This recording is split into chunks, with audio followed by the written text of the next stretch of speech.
張柏芝這步棋太狠了，一句話扎進王菲心窩子。狄波拉態度表明一切，差距太可怕。在最近的一場謝霆鋒演唱會上，他和王菲再次秀起了恩愛，看着他們甜蜜的互動，令人感慨。20多年的情感糾葛終於有了圓滿的結局。然而，儘管兩人如此相愛，王菲為何遲遲沒有被謝家接納呢？喂，謝霆鋒母親狄波拉的態度能為這個問題提供答案。雖然如今娛樂圈中的情侶往往對外保密，但早期的港台娛樂圈明星們的情感糾葛可謂是引人入勝。王菲、謝霆鋒和張柏芝三人的關係，因長達20年的感情波折，成為了當年媒體和粉絲們的關注焦點。對他們的粉絲來說，這段情感似乎是注定的，經歷了無數波折，終於走到了一起，甜蜜的結局令人稱羨。然而，謝霆鋒的家人似乎並不看好這段感情，尤其是對王菲的態度與張柏芝的截然不同。儘管謝霆鋒心心念念地向着王菲，家人的反對依然無法動搖他對她的愛。最近，謝霆鋒的演唱會上，他貼心地為王菲準備了 VIP 座位，甚至在舞台上唱起了兩人的定情歌曲，令王菲感動不已。但與此同時，謝霆鋒的母親狄波拉卻沒有得到同樣的待遇，她不僅沒有享受到 VIP 的尊貴席位，還只能在人群中和歌迷一起站在台下，看到謝霆鋒深情演唱給王菲的情歌，而自己連一首歌的機會都沒有。狄波拉顯然心情不佳，也因此和王菲的互動顯得異常冷淡，似乎兩人並不像一家人。其實，謝家對王菲和謝霆鋒之間的感情一直持保留態度，甚至公開指出王菲不如張柏芝。儘管王菲在事業上與張柏芝不相上下，但謝家卻始終未能給予她認可和祝福。那麼，為什麼謝家不接受王菲呢？這與謝家對兩位兒媳的看法不無關係。在謝家看來，張柏芝不僅長相出眾，還在影視圈有過不少代表作，且比謝霆鋒年輕11歲，顯然更加符合家族對媳的期望。相比之下，王菲自由奔放、得區一格的個性，與謝家的嚴謹家風不甚契合。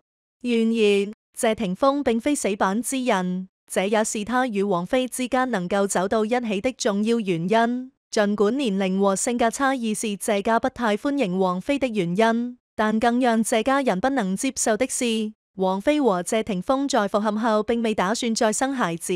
謝家一直認為張柏芝為謝霆鋒生下2個孩子，已經為家庭做出了巨大的貢獻。相較之下，王菲與前夫擁有2個女兒，卻未再生育1個孩子，狄家人覺得這是不可接受的理由。雖然在粉絲眼中，王菲似乎是完美無缺的天后，但在謝家人眼中，她卻成為了一個不合格的兒媳婦。這也就不難理解為何她一直無法得到家人的接納。不過，儘管謝家人態度冷淡，謝霆鋒與王菲依舊堅定走到一起。他們的愛情長達20多年，即使期間經歷了分離，甚至各自結婚，依然未能割捨彼此。其實，早在謝霆鋒14歲時，他就已經是王菲的小迷弟。當時王菲正處在事業的巔峰，青春靚麗，幾乎無人能敵。謝霆鋒作為一個年輕男孩，毫無疑問地把她視為心中的女神。但命運讓他們相遇，彼此的愛意便悄然萌發。儘管他們盡力保持低調，但依然無法逃脫狗仔的關注。當兩人出席梁朝偉電影《花樣年華》的慶功宴時，記者們不甘心錯過這對明星的蛛絲馬跡，結果在狗仔的跟蹤下，王菲毫不避諱地牽起了謝霆鋒的手。這一牽手，宣告了他們關係的公開，也引發了娛樂圈的軒然大波。但是，兩人之間的年齡差距使得不少人對他們的未來感到質疑，甚至不看好這段姐弟戀。然而，面對記者們的質疑，他們都堅信對方是自己的靈魂伴侶，並表示溝通從無障礙。正當大家對他們的關係充滿期待時，張柏芝的出現讓他們的故事變得撲朔迷離。三角關係的狗血新聞層出不窮，甚至導致兩人一度分手。當李亞鵬的出現正式宣告王菲和謝霆鋒的愛情結束時，謝霆鋒的苦情歌曲成為了他情感宣洩的方式。不過，謝霆鋒並沒有因此停滯不前，張柏芝的倒追讓他重新找回了自信，兩人自然而然走到了一起。謝霆鋒和王菲也徹底分開，各自步入了婚姻。隔25年，謝霆鋒終於在香港開了一連4場的演唱會，現場簡直來了半個香港名流圈。陳奕迅、張家輝來了，謝霆鋒所在的英皇經紀人方文希帶着容祖兒、打莎、關智斌等全員團建，豪門姐快、何超瓊、許晉亨、李嘉欣集體現身。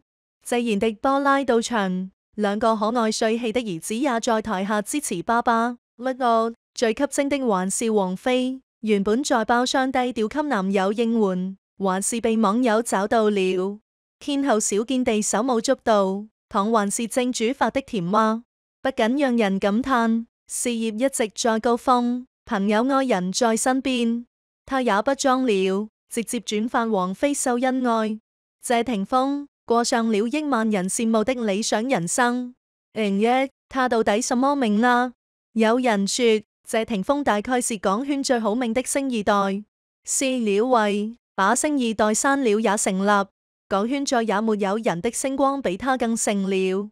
有時候神顏反而成了他的負累，就像有人問憑什麼啟得第一人是謝霆鋒，那大抵是忘了謝霆鋒是以創作歌手的身份入圈的。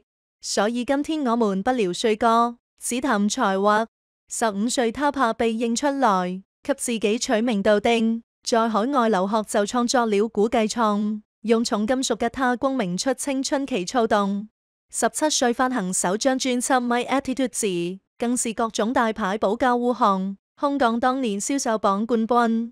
這張專輯貢獻了之後很火的壞習慣，不可改變你那壞習慣。情感進了惡性循環。那年的少年風光無限，17歲成為香港紅館最年輕的開唱歌手。19歲發行的粵語專輯《Believe》當中有現在依然流行的非走不可，然而用眼總找得到，要走的比你數。但最在意的還是20歲發行的《謝謝你的愛》1999，這張專輯以100萬銷量終結4大天王時代。同名金曲伴隨着億萬國人跨過世紀末，別問最愛我的人傷我有多深，現實總是太殘忍。這個時候，這位世紀末少年終於完全有自己的創作自由。最逆天的是，這位歌的作品中80%的作曲都出自他本人之手。世紀初就推出了3張專輯，第一首爆款是他自己創作的《活着 Viva》。活力四射的搖滾青年，用吉他撕開千禧年序幕。當年他舞台摔吉他的名場面，至今是華語搖滾行為藝術巔峰。多麼像這首歌寫的，活着是為了像蝴蝶來又去，害怕孤獨變團聚。說到蝴蝶，謝霆鋒非常喜歡這個意象，一是因為他覺得蝴蝶很美，二是因為王菲有首歌叫《蝴蝶》，於是小謝專門寫了一首歌叫《玉蝴蝶》。品品歌詞你就知道有多好喊了。我叫你玉蝴蝶，你說這聲音可像你。然後王菲這次在演唱會手舞足蹈，也是因為聽到小謝在台上唱這首歌，真的應驗了歌詞說的這稱呼配合你，才會長和蕩氣，嚇瘋了。關鍵是他不只給自己寫，給其他歌手寫的歌也照樣爆火。給王菲寫了迷幻的迷幻機和 MV。給網民為寫了透視，幫好兄弟陳奕迅作了起點終戰，還給陳慧琳寫了假天真等名曲，更不用說還有非常有國人骨氣的黃種人。他演繹這首歌時用的話筒架都是一節節脊椎形態。他說這是國人的脊梁與國魂。這些年世人只記得他的煎熬不馴，但殊不知他創作的歌曲多達100多首。所以在看到他演唱會上的熠熠星光，因為他的確代表了港圈偶像工業的極致。可謝霆鋒也遠不止於此，他的人生主打一個幹一行成一行，360行行行是狀元。這次演唱會他斥資2000萬打造的舞台，誰看誰震撼。原來大屏幕是會移動的，它是坐在大熒光球上全場飛的。很少有人知道這些出自他自己的公司。23歲那年，他深為電影夢，希望國內有自己的頂級視效公司，於是花370萬港元創辦了鋪朝廷。這家特效公司後來發展到壟斷香港廣告後期市場70%的業務，參與製作過《捉妖記》、《中國合夥人》等大片特效。2014年的估值更高達60億。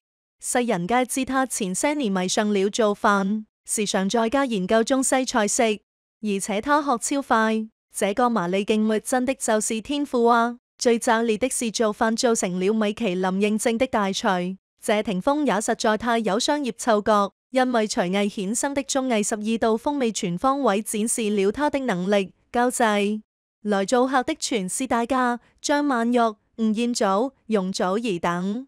這還不是，他近些年推出的個人品牌風味，更是創造了商業神話。光是烤腸就賣出1億斤，年銷售額突破15億，品牌估值更是逆天。他的投資眼光是出了名的獨立。他在19歲開始，把拍戲賺的錢全部投資到地產項目，因為覺得只有磚頭不會走。當年他結婚時已逾9000萬元購入赤柱一間獨立屋，現在早已市值飆升。2014年，還轉他為自己和王菲買下1.4億的淺水灣豪宅。那2年，他賣掉早年父親住過的房子，狂賺2000萬，然後又花8500萬給老爸買了新房，給妹妹送禮，出手就是3000萬的豪宅。還有新聞爆料，因為他房子太多，要支付高昂的稅款。這還不包括他持有的店鋪，一間就價值1億多。這位投資達人，光靠收租就能一輩子衣食無憂。但謝霆鋒還是熱愛演藝圈的，他是出了名的事業狂魔，對自己毫不心慈手軟。因為從小有動作片夢，他出道以來向來是敢打敢判。他拍動作戲不用替身，可以從3層樓直接往下跳，成為繼成龍之後第2位被香港保險公司拒保的藝人。為拍電影，考了潛水執照、專業直升機駕照，常年浸舞，連愛好滑雪、網球都能玩到專業級別，天賦爆棚。攀岩、衝浪這些更是小菜鳥。去年他受完空呼啦圈，直接驚呆網友。這個核心力量太嚇人，脫了衣服身材簡直了。這就是44歲的男人嗎？這種判勁讓他唱歌唱成天王，演戲拿下影帝。他是香港金像獎演技類滿貫第1人。此外，他還精通5種語言，甚至連戀愛史都是華語娛樂圈最頂級的劇情，那麼迂迴、婉轉、美妙，教老天爺追在他後面一直喂飯。直到食撐了為止。恰如其分的是，他對待人心的每一部分都那麼有激情，也難怪他出道29年，歸來還是少年，更是港圈頂流，是個讓如今的愛如看看，只有這種偶像才配當我的愛豆。刻在看他在台上驕傲地唱歌，巨刻最好的朋友和最愛的人依舊沒變，他在台上唱，他們在台下跳。謝霆鋒來這個世界真是太靜了，活得夠精彩。